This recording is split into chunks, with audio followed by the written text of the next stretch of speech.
Please subscribe channel 9 News Web TV and don't forget to click the bell icon. Thanks.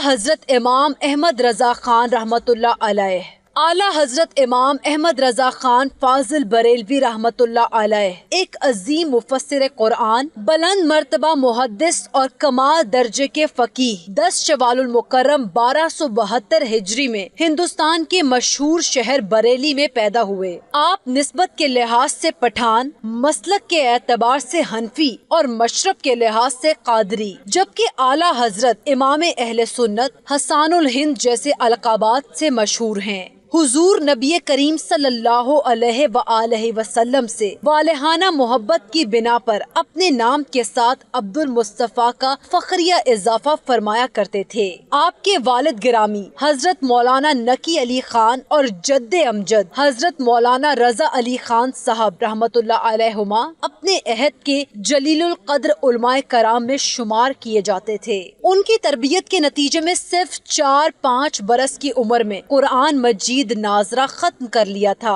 اور اپنی بے پناہ خداداد صلاحیتوں اور حیران کن قوت حافظہ کی بنا پر تقریباً 14 سال کی عمر میں علم تفسیر، حدیث، فقہ و اصول فقہ، منطق و فلسفہ، علم الکلام اور مروجہ علوم کی تکمیل کر لی اور علم و فضل کے اس مقام و مرتبہ پر فائز ہوئے کہ عرب و عجم کے علماء کرام نے آپ کو خراج تحسین پیش کیا۔ آپ نے سلسلہ قادریہ میں حضرت شاہ آل رسول مار حروی رحمت اللہ علیہ سے بیعت کی۔ آپ نے شان رسالت، فضائل و مناقب، عقائد، حدیث، اصول حدیث، علم الکلام، علم المناظرہ، فقہ، اصول فقہ اور عقائد باطلہ کے رد جیسے موضوعات پر درجنوں کتابیں لکھی۔ آپ 25 صفر المظفر 1340 ہجری کو وصال فرما گئے۔ آج آپ کا یوم ولادت ہے۔